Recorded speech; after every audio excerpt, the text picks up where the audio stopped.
कुरुक्षेत्र का आकाश अभी अभी श्री कृष्ण और पांडु पुत्रों के शंखों की दिव्य ध्वनि से भर चुका है। लेकिन ध्वनि यही नहीं रुकती।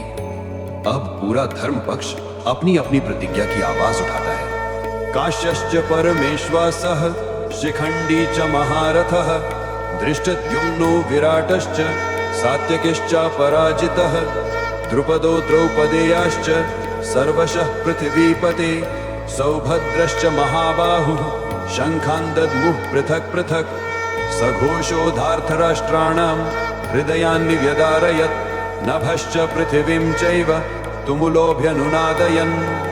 महान धनुर्धर काशीराज और महारथी शिखंडी धृष्टद्युम्न, वीर राजा विराट, अजेय सात्यकी, द्रुपद और द्रौपदी के 5 तेजस्वी पुत्र, साथ ही बड़ी भुजाओं वाले सुभद्रा पुत्र अभिमन्यु, इन सभी ने अपने अपने शंख दृढ़ संकल्प के साथ बजाए।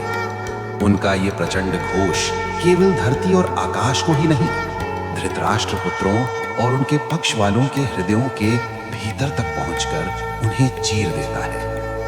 ये केवल नामों की सूची नहीं है, इनके पीछे छिपी हैं अन्याय को सहने की कहानियां, अपमान को पी जाने की पीड़ाएं और अंततः धर्म के पक्ष में दृढ़ होकर खड़े होने की प्रतिज्ञाएं।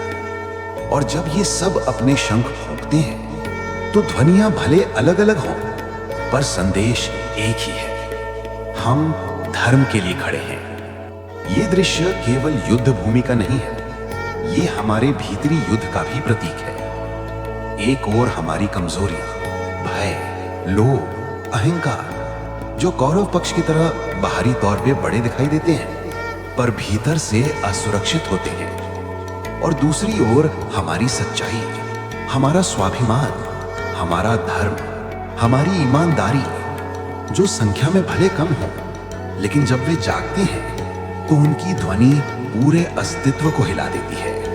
गीता यहाँ एक सूक्ष्म सत्य कहती है, जब तुम धर्म की तरफ से खड़े होते हो तो तुम्हारे अस्तित्व की ध्वनि उन सब के हृदयों को चीर देती है जो अन्याय पर टिके हैं, चाहे वो बाहर हो या तुम्हारे भीतर।